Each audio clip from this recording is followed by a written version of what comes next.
was a time of tremendous racial uneasiness and social and political transition. The political and social dynamics of Atlanta, however, were very attractive. And in the early 1970s, I've moved here and I've been here ever since.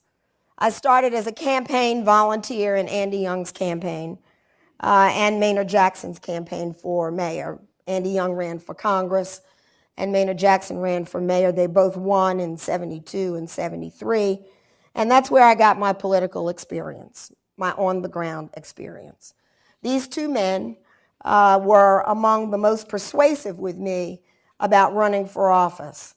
And though they didn't say I was obligated to run, they made it clear that if I was not going to run, I needed to get out of the way so they could find somebody else. And those of you who might know Maynard's history will know he did not mince words about that. As a campaign volunteer, however, I worked the streets. I wasn't in the policy meetings. For all the young women here, there were no women in the policy meetings. There were no women studying the polls. There were no women doing the strategy. In fact, it was all men. This is the 1970s, not too long ago. Indeed, but my responsibility was to go out and greet people, to listen to people, to hear what they had to say, to hear about their aspirations, to understand where they wanted to see their community go.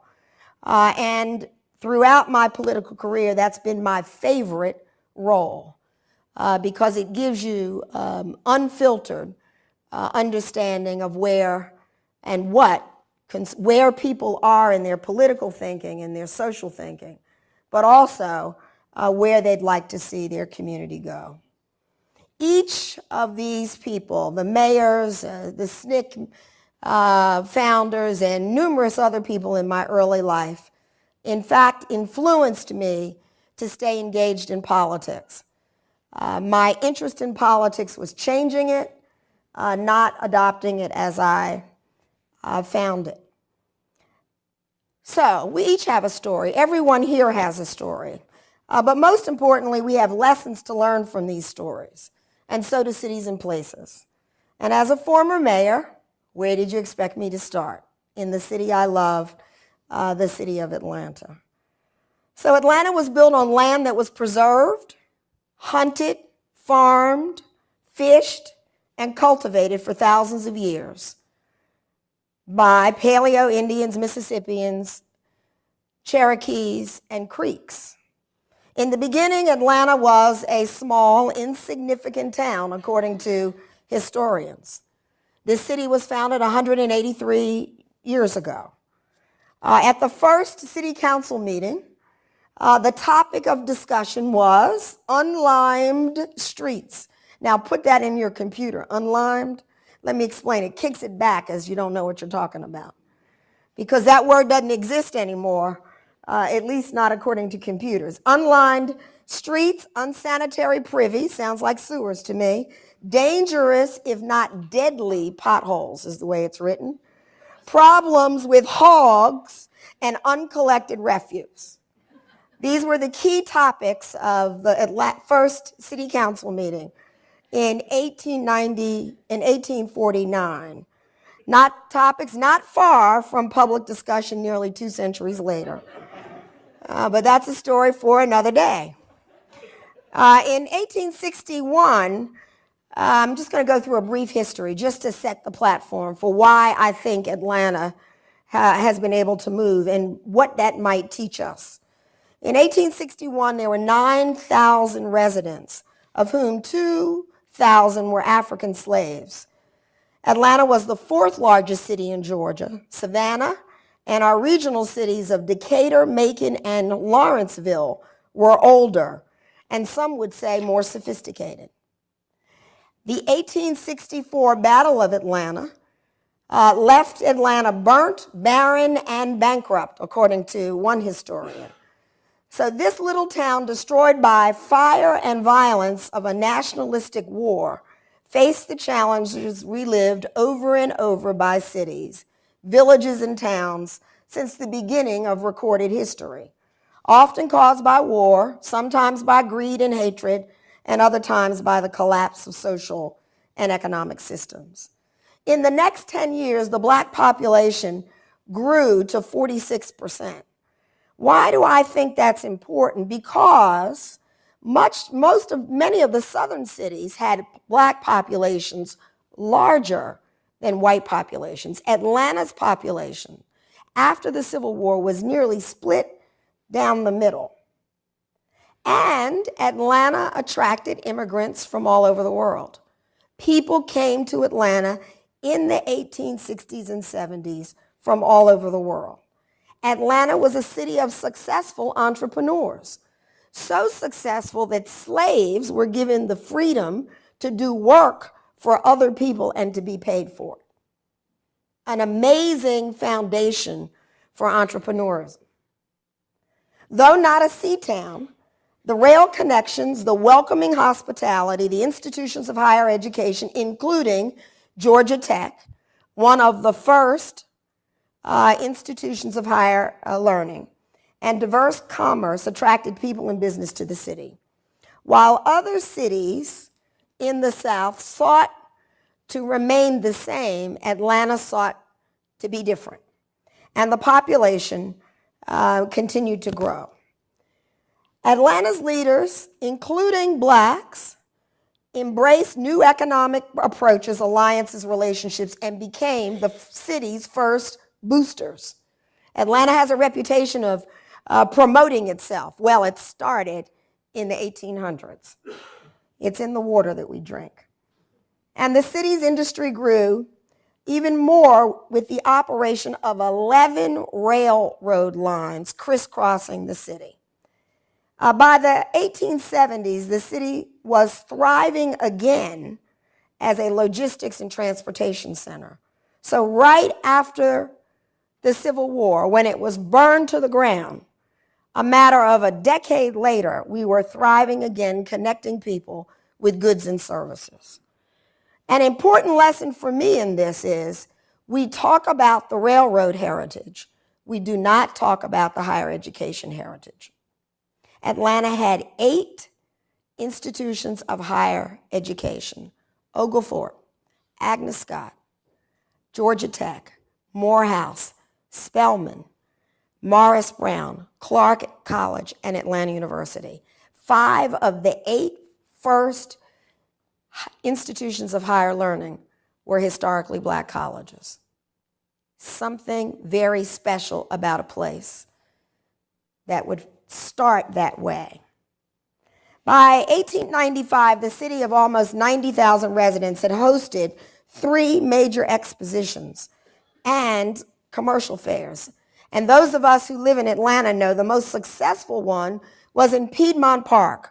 The President of the United States came, John Sousa came, his band marched, there were dancing bears, there were cowboys, there were all kinds of activities.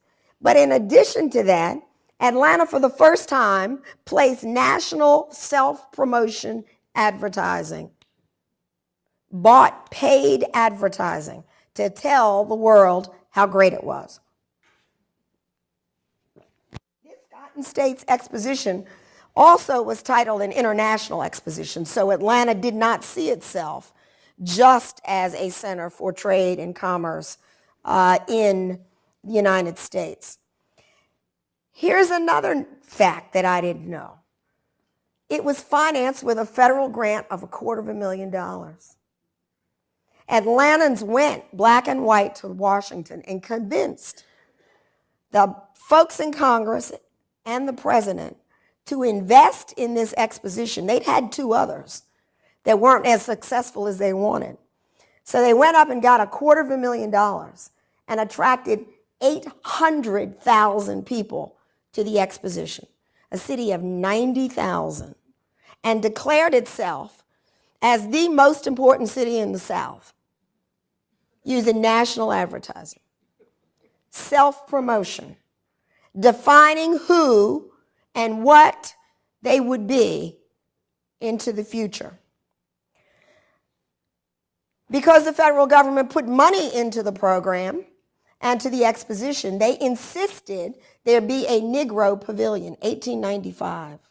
First exhibit in the United States, in the southern part of the United States, about the accomplishments of people of color, and a women's pavilion, which theme was the new woman. Now, we won't even try to define what that might have been in 1895. 800,000 people, nearly 9 times the population. All visitors, another really important foundation for defining who you want to be. Now, this was a city that was very much segregated. People got along, but they lived separately, they prayed separately, they went to separate institutions. But at the fair, everyone had equal access. No limitations by race or gender on any public event.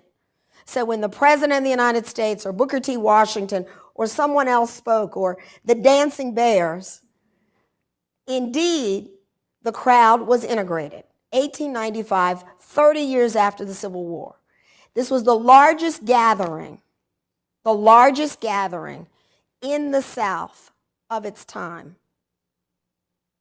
Thousands and thousands of people came together to promote the city that they lived in and that they hoped would continue to grow. So, the Exposition declared Atlanta the center of the South. It declared itself Atlanta open for business, for industry, and innovation. It set aside differences, political and social customs, to celebrate the future and to define who we would be. This was a watershed moment, perhaps the next most important watershed moment for the city of Atlanta. A few people, not a lot, a few people came together and rallied the entire city to welcome the world and to entice investment. The planners advertised, and the Chamber of Commerce, even to this day, uses the model of national advertising, as do those in our suburbs and around the state. So, a city burnt and bankrupt just 30 years earlier claimed a new place for itself. I'm not sure that it knew what that new place would be, but it said whatever was going to happen that was important, culturally, educationally, business, was going to happen in Atlanta. Boosterism isn't new. We get criticized for it. We apparently don't care. We've been doing it for 100 years. It is nearly as old as the city itself. So from a city that people who were in charge of the city said it was a fairly insignificant city in the 1840s, by 1895, it had decided it was going to be a special place. According to Jane Jacobs, in order for a society to flourish, there must be a flourishing city at the core. The story of Atlanta is the story of a city pushing and striving for decades from obscurity and devastation to better itself, to grow and to prosper, and the city and the region and the entire state benefited. To some extent, I understand there's some other people here with political commentary. You know, every mayor has some commentary. I actually believe that others in the region and the state let Atlanta take the lead. Less risk, doesn't cost any money. If we fail, then it's Atlanta's problem. If we succeed, they benefit. That story is told over and over again in a variety of ways. So Atlanta was a city, started with railroads, immediately moved to hospitality, and then immediately moved to higher education. Every time the train stopped, new people got off. As mayor, that point became really clear to me. Every time the train stopped in Atlanta, people got off. They brought new ideas. They brought new cultures. They brought new ways of doing things. And Atlanta, from its very beginning, has embraced what is new. Atlanta's history is a history and a story of people coming and going by train and wagon, and now by air and road. In an article just this week by Professor Glazer, he wrote, "Don't count Atlanta out. even when the numbers are challenging and the circumstances are daunting. He referred to the record levels of high unemployment, bank failures, and foreclosures, but he attributed his thesis to three factors. Atlanta benefits from the fact that it is the dominant agglomeration in the region. He didn't even say city, agglomeration in the region. It's business-friendly politics and its highly skilled residents. I would add that its early history as a war-torn city adds a toughness to the mixture, and this tough can-do spirit is a common theme. So it is not just those things, in my opinion. It is that Atlanta has been tested and was tested early in its career, in its life, that we see such a city. Atlanta is a city that's been known by lots of names. You could look it up in its terminus. It's Marthasville. It's the gate city of the region in the 1850s. It's the new city of the New South by Henry Grady said that. City too busy to hate by Ivan Allen, Mayor Allen. The next great international city. I never knew what Maynard Jackson was talking about when he said that. A city on a hill with biblical references by Andrew Young. In 1974, Maynard Jackson said, "We stand not so much as a gateway to the South, but a gateway to a new time, a new era, and a new beginning." Maynard Jackson claimed Atlanta's future. He said, "We might be good now, but we are a gateway to a new time, a new place, a new way of doing things." John Lewis says, "Atlanta is the best of the Old South and the New South." That's everything, right? Today, in order for any place to be the best, these are my thoughts. It must change, it must grow in attitude and perspective, expand its mission and focus, join forces with new allies, and renew alliances with longtime partners, using experience and dreams to form the relationship. For any city to be at its best, it must embrace its history, learn history's lessons, discard what is no longer relevant, and expand its perspectives. It is a combination of history and vision which propel a city's success. Today, for any professional to do more than to dream of a better future, she must stretch herself intellectually and integrate practice and experience into the vision. The foundation of business and public sector partnership was laid 150 years ago. Centennial Olympic Games of 1996 were built on this history, as was Hartsfield-Jackson International Airport, which was conceived. The city bought the land in the 1920s. The land was up for foreclosure of some kind. The city bought the land at a time when air travel and commerce were not common ways of moving people and goods, and before the impact of the aviation industry was fully understood. The airport was a gamble in the early 20th century, but leaders decided not to pass up the opportunity.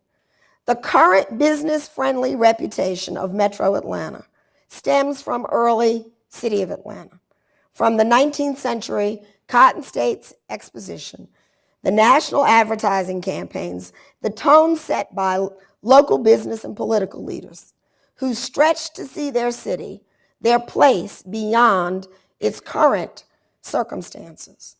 In the 1960s, one of my favorite stories, Mayor Allen was asked by the president to testify in favor of civil rights legislation. All of his political advisors, black and white, said, "Don't do it. It will kill you politically." He did it anyway. He was the only white Southern elected official to testify for civil rights legislation. He became beloved and recognized for his courage instead of voted out of office. Not every Atlanta leader has taken advantage of Atlanta's unique history, but enough did to make a difference. The Rockefeller Foundation convened a few hundred leaders and planners in 2007 to discuss and debate what it would take for the world's cities to be a better place.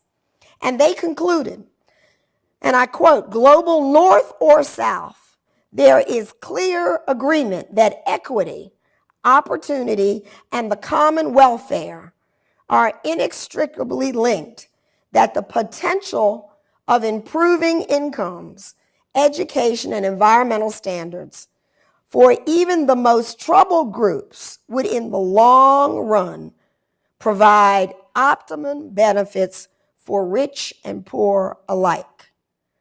Equity, opportunity, and the common welfare are linked to successful urban areas." The implied formula: the more equity equals the more opportunity and the quality of life for all classes. For me, this was an astounding conclusion because of its simplicity and focus, given the range of leaders and their political backgrounds and opinions. Yet the history of Atlanta teaches some of those same lessons.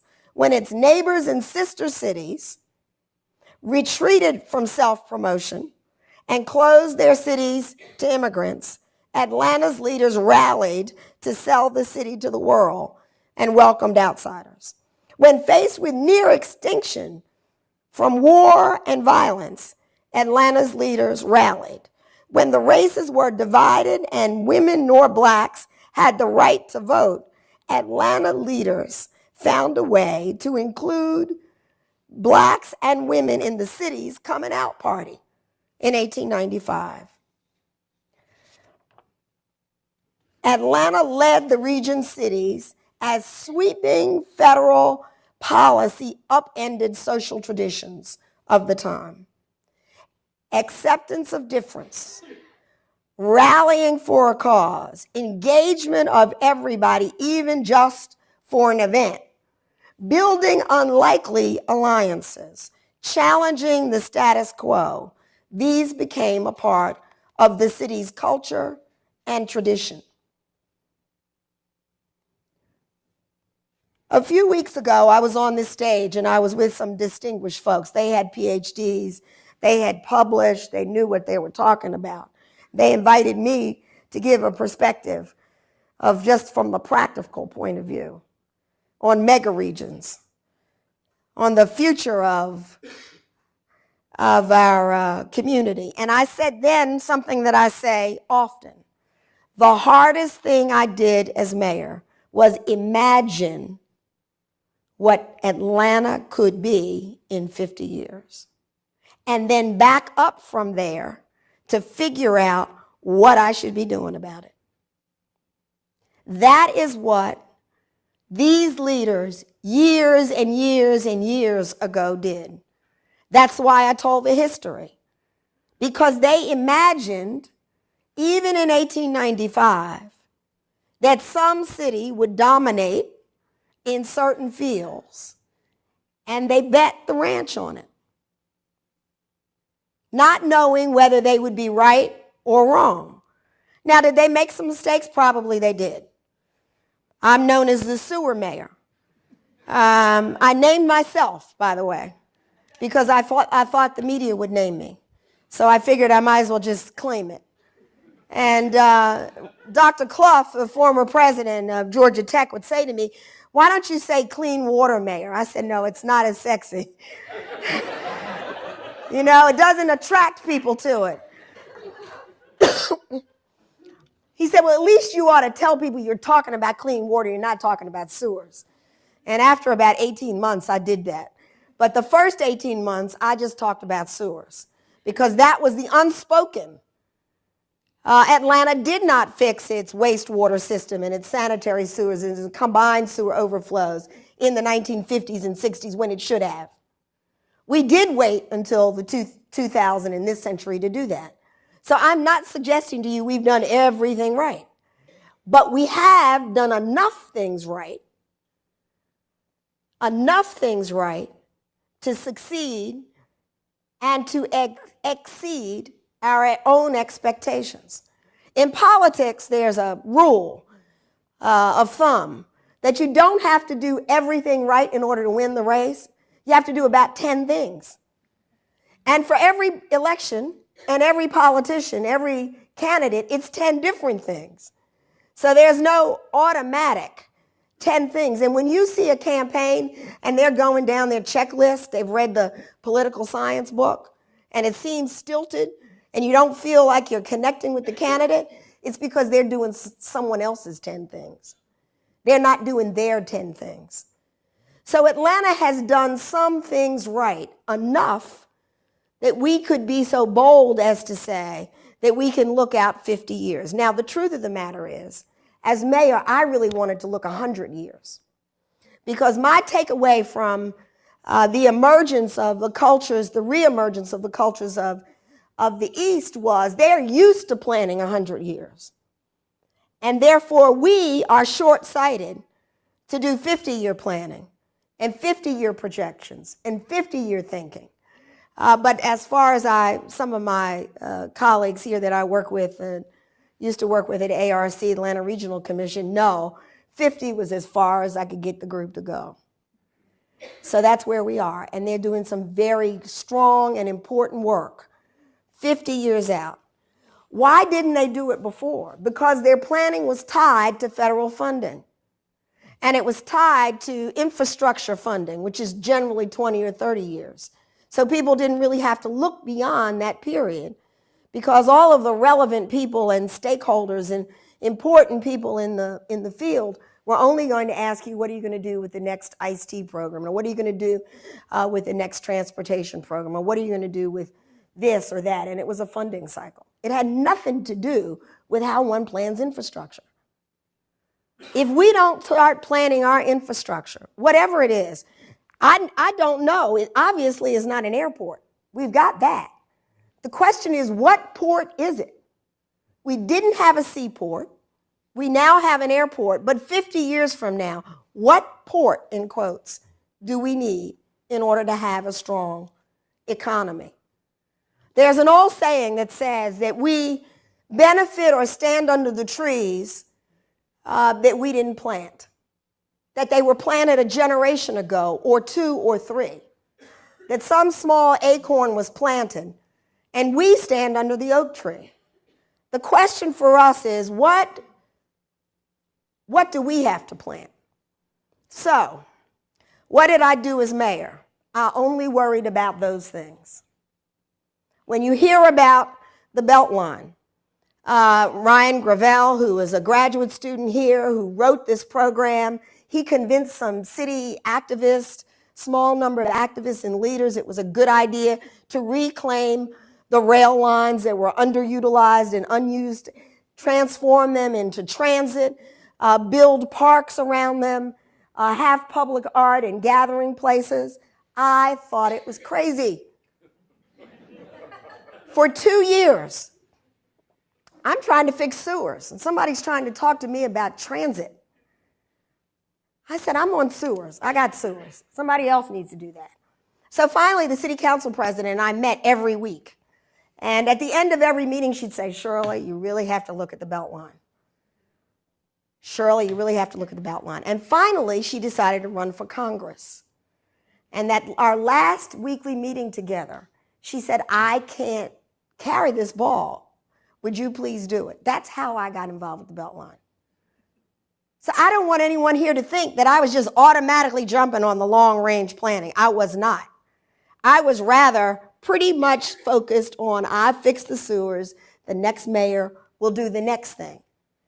The Beltline, in fact, though, will have tremendous impact, not just on the economy. It will allow this city to grow in a planned way, in a sustainable way, and in a way that incorporates all of the people, not just some of those, who can afford to buy land and housing in the city of Atlanta. So the questions, I spent a lot of time on this. A few weeks ago, I was teaching not teaching, let me take that back. Those of you who are teachers, you all work hard. I was giving a guest lecture. It's a big difference. And the topic was Stephen Covey's habits. And I took the one which is begin with the end in mind. And at the end of the lecture and the discussion, a young woman from the back, an undergraduate at Spellman, said, well, Mayor Franklin, can you just tell me something you did? Because I'd made a point about research, data, understanding the history, looking at the successes and failures in your community and in your subject area. And she said, can you name something that you did without doing all of that?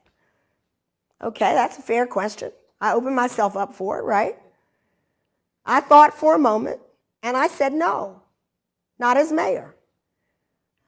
Now, if she'd asked me about my personal life, that'd been a whole nother story, you know? But the bottom line is I said no. And then she came back. She wasn't satisfied with that. She said, well, just something small. I said, honey, I didn't run. I did not run for mayor to do not one thing small. Nothing. The job is too hard. If you're going to work this hard, you might as well do something big. You might as well do something that's impactful. You might as well do something that is going to change the trajectory, that's going to move the needle. And in order to do that, you generally have to know something about the subject. Or you've got to find some people who do. And you've got to spend some time doing some research. Even a good idea needs to be researched. Even a brilliant idea needs to be researched, to be understood. When did it fail? Did somebody try it before, etc.?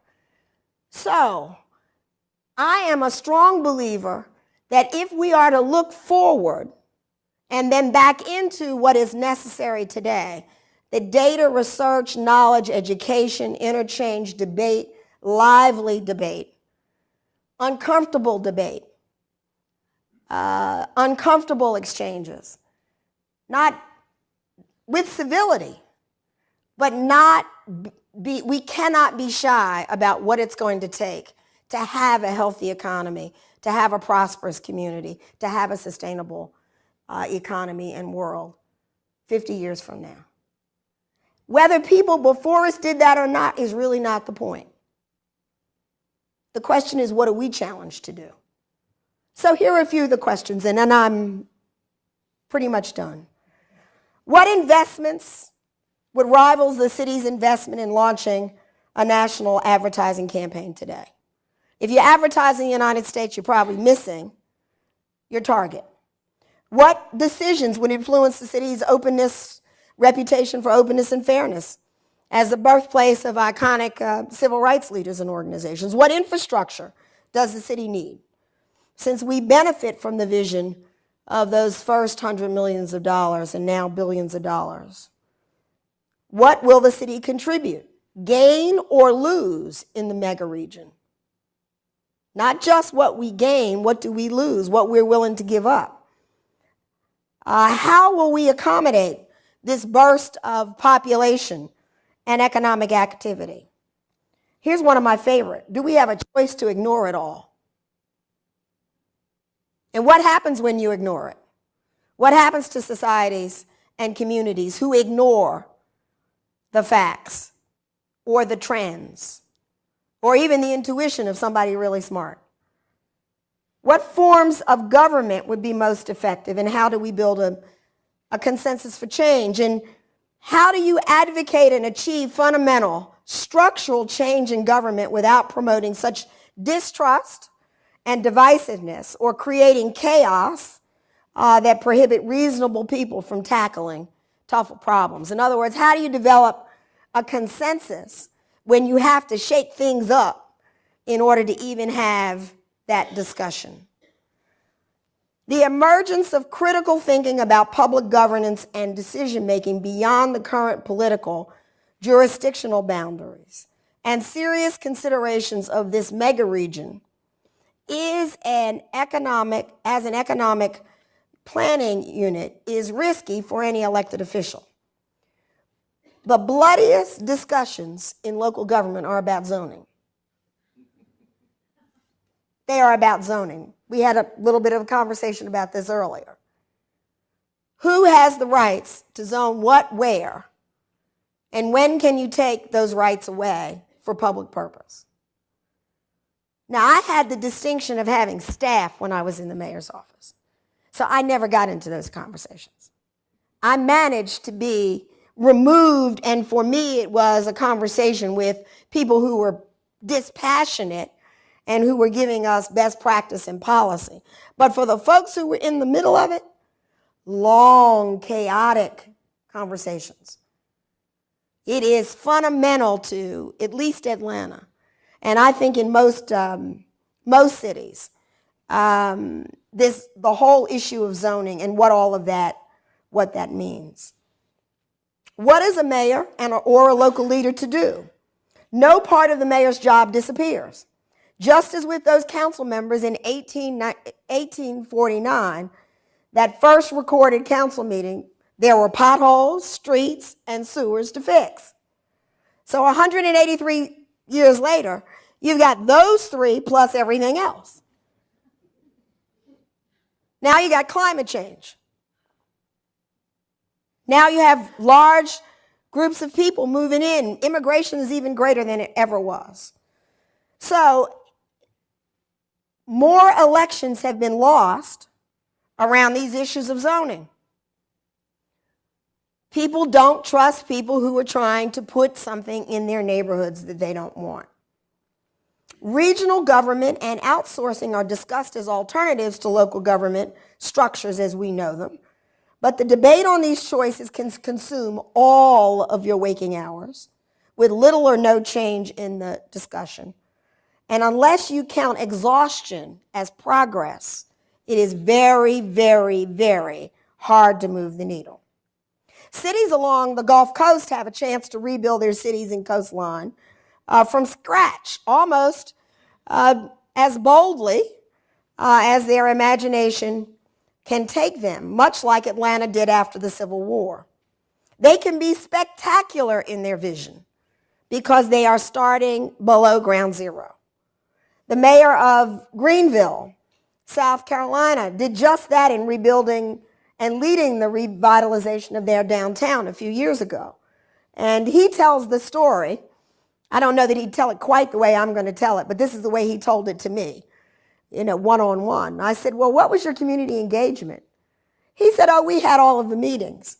He said, but 80% of the people did not like the project for 10 years while we were building it. Now they love it. Completely transformed downtown Greenville, and it is a collecting point. It's a gathering point for families and businesses. Business is booming. I said, so what you're telling me, you did something spectacular over the objections of the people who elected you. He said, absolutely. Absolutely. So, can cities and towns find balance between growth and sustaining environment, technology and human rights? Are we satisfied with the social economic stratification in our society? Will America even attempt to achieve the United Nations Millennium Goals? Who will our leaders advance, and which leaders will advance or retreat from significant goals? When I was writing this and I shared it with someone I used to work with, they said, "You're really going to say this?" I said, "Kinda, yes, I am." I hear political leaders, local and business leaders say that they will concentrate on one or two priorities and not push themselves to take on too many challenges at once. Well, here's my theory. That sounds great. It might even help you sell the project or the initiative in the media. And it might help you get reelected or get your contract extended. But the number of challenges and opportunities doesn't change because you ignore them. As a matter of fact, it gets more complicated usually, more costly, more complex to solve the problem later. Sewers, I got experience. What we could have done with $2 billion over 2 or 3 decades, we are now doing with $4 billion. I wish that number was still 3.3. $4 billion in 10 years. What we could have done easily over 20 years. The problem didn't go away. Clean water is still essential to life, to the economy, to public health, and the list goes on. So the problems get more complicated. And unfortunately, when we ignore the issues, the public and the leadership gets complacent. And we forget we even had the problem. Atlanta's rail to trails, parks and transit, the Beltline, all of these projects are based on the theory that if we do something now, we're not likely to see evidence of the benefit today, but a decade or more later. I came to that conclusion for this reason. I worked for 2 mayors, and I observed a third while I've been in Atlanta over 30 years. The 2 mayors I worked for were more alike than different in their visions of Atlanta. But as there was a transition from one to another, things got lost. Things changed, focus changed. So here's what I did. I had been staff, and I thought, now this is a hard job. Let me tell you what I'm going to do. I'm going to make nothing but 10 and 25 and 30-year plans. And I'm going to build consensus for long-range plans, not 4-year plans based on my election. By theory, I shouldn't have gotten reelected. I raised water rates for those people who are visiting. Water rates in Atlanta by next year will triple from when I took office. That's not a very popular position, as you can imagine. Went from $50, it'll be almost $120, $130. When I open my own water bill, I say, who's the mayor? I'm trying to, it's too high. And there's nobody here who wants to pay the kind of water bill that we pay. But the bottom line is it takes that level of sacrifice in order to correct problems that have existed a long time. And in addition, in order to invest in long-term development and health of the city. Somehow or another, and if it doesn't happen in the Georgia Techs, in the professions of architecture and engineering, planning, if it doesn't happen there, America will continue to just be rowing upstream. If we're not willing to make the hard choices and think 50 years from now, what will this community be like? What will this country be like? I'm not pretending. I've already heard from some of the panelists. They've already told me the problems with projections. So I am not even pretending that I have an idea. What I do know, however, is that if we don't start thinking long range, we're going to be in the same boat and the boat's got a hole in it. And we're going to sink. So I've got just a few more things. This is what I would do. My top suggestions for imagining a better future. Pretty simple. Tackle the hard problems first. Use most of your energy and resources finding sustainable solutions to the toughest problems. Let someone else do the easy stuff. The lessons learned from this work will make it easier and quicker to tackle less complicated and less complex problems. I have no idea where that fits into management theory, but that's my approach. Use research, data, and innovation and knowledge to understand the problem, to identify your options.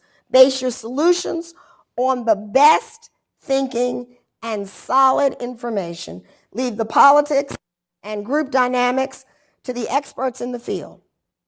When I had a contentious meeting and I was working for the Olympics, I put together committees to work out in the community. I always had someone who was respected in the community as the chair before they understood how contentious it was going to be. I would ask them to chair it so that they could bring some moral authority to the conversation, because the facts were not going to be the kinds of facts or solutions that many of the people in the room would want. So let those who know how to handle group dynamics and politics do that. Include everyone. Now, this is a hard one.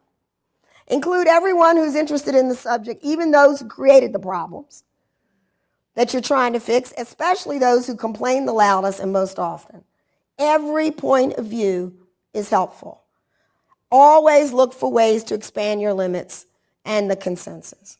Promote your success. That's the Atlanta way. Promote your success along the way. Talk about your success and admit your shortcomings. Learn from history, the history of social movements, the history of business failures or near failures. Learn political, social, and cultural history of the place and build your model on the core principles of the place. Atlanta, transportation, logistics, hospitality, higher education. Build your model on the history of the place, the foundation, the cultural traditions.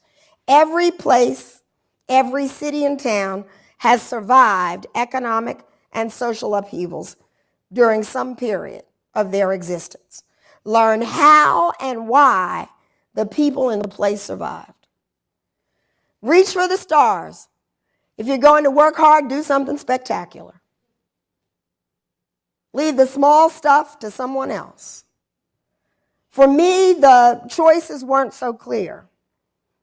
The public reaction wasn't predictable.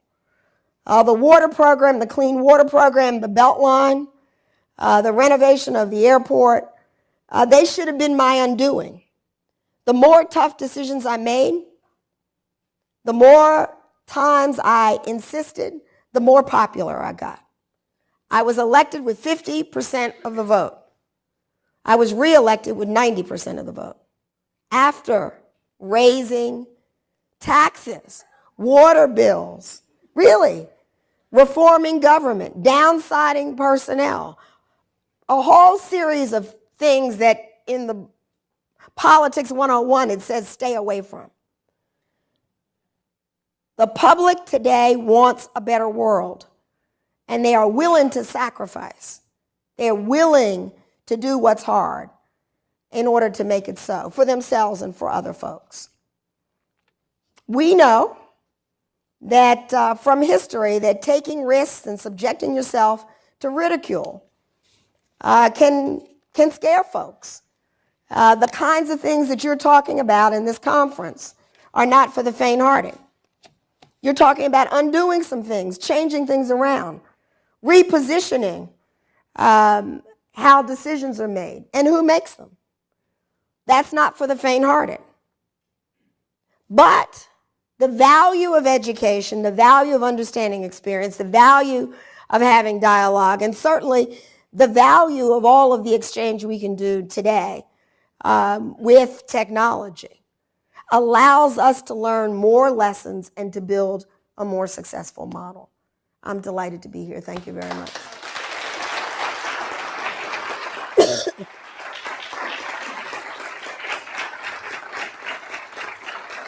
Thank you very much.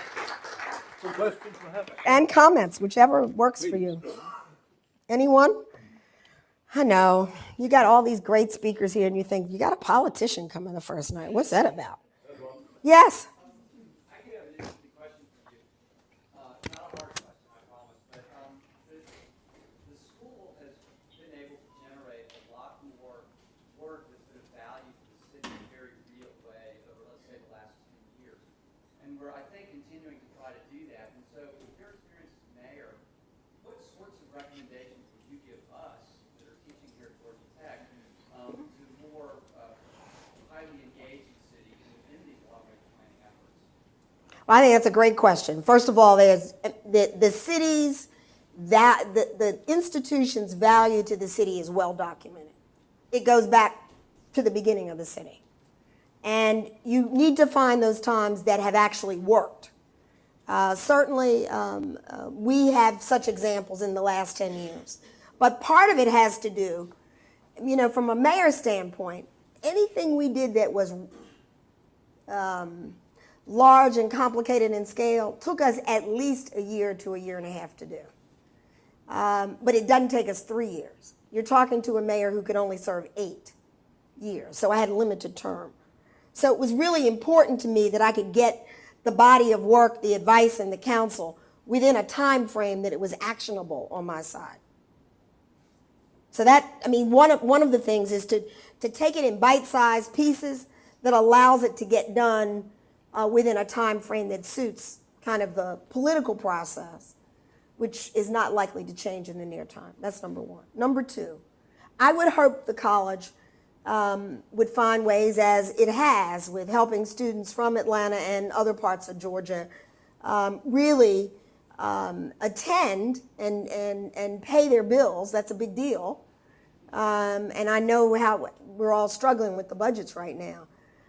But having students in government, in internships, in relationships would be another way that would help the city.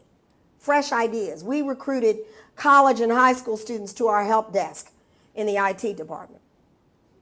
You'd think, I mean, really. And some of our best work was really working with university and high school students in a number of different fields. So that'd be a second. The third thing is offer. I mean, don't think you have to have a spectacular idea. What you're offering might fit your coursework and fit the city. Don't assume that it has to be a spectacular idea. I know the mayor says he wants to do this, this, and this. And let's just say you don't want to do any of those things. You don't have to fit your idea to his agenda. Most mayors in Atlanta, over its history, have been willing to step outside. Sustainability is an example for me. People came to me from the local community and said, we think we need a sustainability plan in terms of city operations. I'm like, I'm done, okay? I got 18 months, 2 years, I'm done. You're wearing me out. No, we need to do this. 20 minutes later, I said, I raised my hand, okay, I'm in. And in fact, the city was able to use, as you know, Georgia Tech expertise in order to set our baseline for our carbon footprint. We didn't know what it was. You know, my idea was let's just find somebody else's, right? I mean, I had 18 months. I mean, I'm telling you the truth. That's how people think when they're, you know, on the front line all the time. No, the Georgia Tech professors and others said to me, no, that's not valid, Shirley. I said, okay, I got that. All right, I back off. And indeed, we created a baseline, which we can now judge ourselves against. That was a contribution, work product that will be a part of Atlanta's sustainability planning for a long time to come. So there are examples like that that I would suggest. I mean, there's no question. I was delighted, and I am very, very appreciative of the work that was done at Georgia Tech to help me understand combined sewers and sewer overflows and sanitary sewers. I mean, it was fundamental to our ability, not just to finance it, but to convince people that we knew what we were talking about.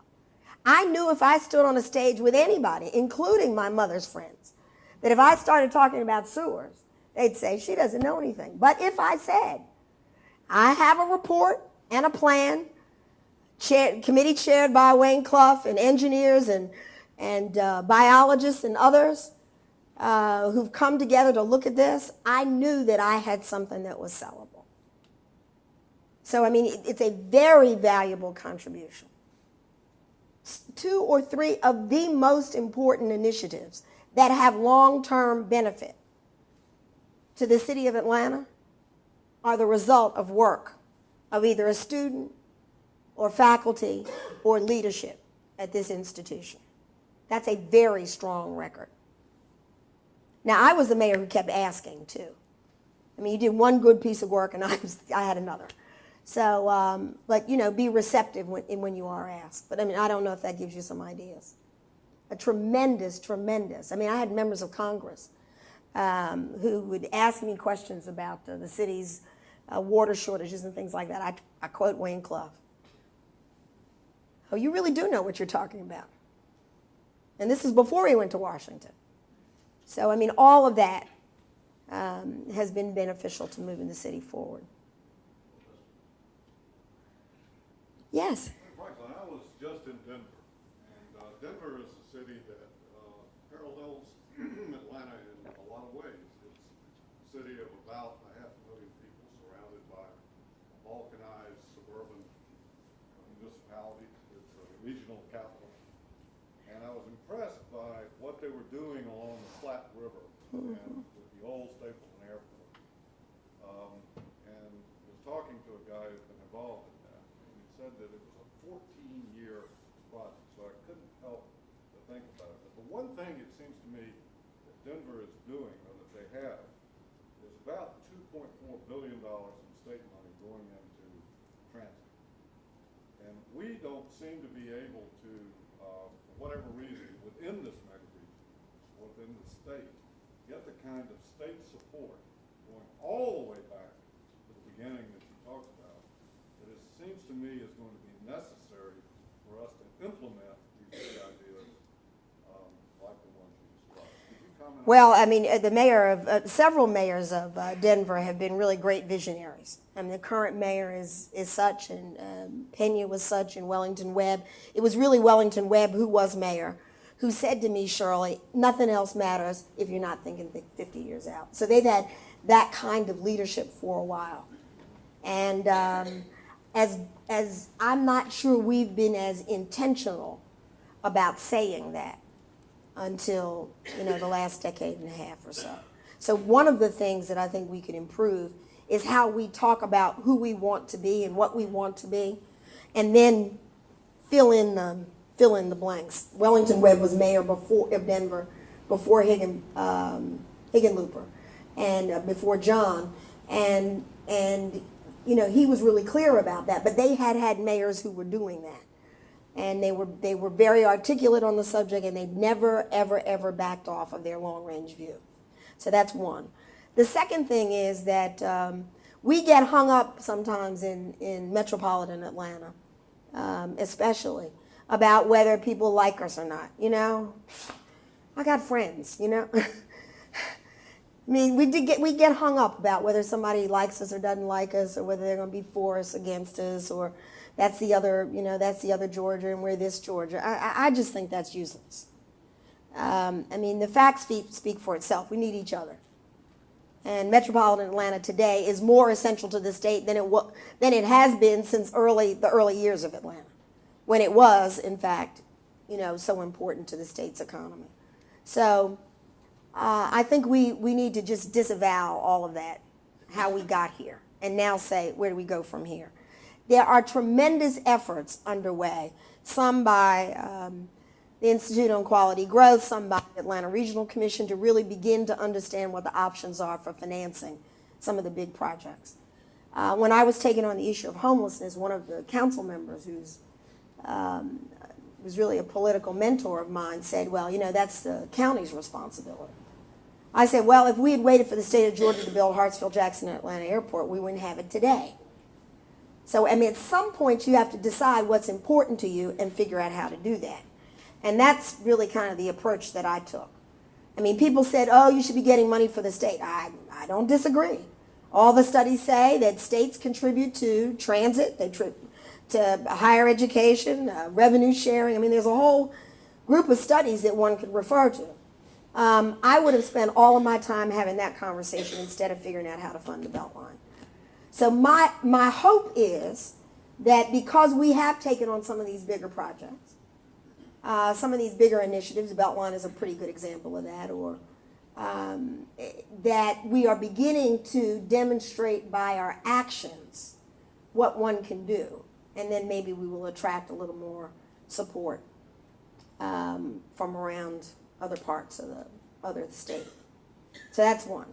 Other thing is, when you vote, about 40% of the people in here and every place else will vote for the next governor. Think about it. Think about it. No, I'm not running, but there'll be some good people running. I am far too liberal for statewide politics. And I know, I did okay in Atlanta. I got over the edge a little bit even here. or got to the edge. But the point of the matter is that I mean, think about it. I mean, the state leadership, political leadership, is going to define the kinds of investments we're going to make for the next 10 years. I once had a group of business people say to me, well, you know, and this really wasn't in Atlanta, in the second term, you know, this elected official, in this case it was a governor in my home state, he's going to do X, Y, and Z. I said, let me tell you about rule in politics. If you didn't do it in your first term, you're not going to do it in your second. Okay, it's rare. It happens, but it's a rarity. If you don't do it if you don't go in saying that you're going to make the needle move, you don't wake up in your 5th year or 6th year and say, okay, I want to move the needle now. Just doesn't work that way. That's when the complacency sets in. Because you've ignored the problem, you've ignored the solution, you've ignored the opportunity even. Sometimes it's not a problem. It's an opportunity. Buying the King papers was an opportunity. It wasn't a problem. Defining the Beltline and transforming rails to trails and parks, it wasn't a problem. It's an opportunity. So sometimes you ignore the opportunity because you become complacent. You don't have to do those things that are that hard. Okay. Yes. What's next for you? Oh, I'm teaching at Spellman. And I'm enjoying that. I said I'd teach. I'd lecture. There's a big difference. And I'm enjoying that. I'm working on homelessness. I'm one of the co-chairs of the Regional Commission on Homeless, which is one of the tougher urban issues, and one that I was concerned, you know, the new leadership, though I'm sure the mayor's going to do fine. It's just hard to get to that on the list when so many other things are underway. I'm also the vice chair of the regional commission of the Center for Civil and Human Rights. I'm really interested in Atlanta claiming that part of its history, which is one of the reasons that I spent a fair amount of time on that today. I think when you claim your history, it gives you a greater platform for growth and opportunity. So those two things. I was asked, my second time here, I was asked to speak at the Emory Business School on greening Atlanta. So I'll talk about a little more detail about our parks initiatives and our sustainability initiatives there. So I'm finding it very, very much fun. I'm working with Catherine and Harry West and Catherine on the issues of mega region and the implications for this tremendous growth and 40% growth in population in the next 40 years. We've been saying 50 years, but of course now 10 years are over. So, and the implications of that for the region. And a group of mayors and business leaders and Georgia Tech started it and have invited Clemson and North Carolina State at Charlotte to sit at the table with us and really to delve into the details. That's a fascinating subject. And then I've recently become involved, and this is a strange one for me because I won't say I'm technologically challenged, but I will say I am nowhere near my capacity.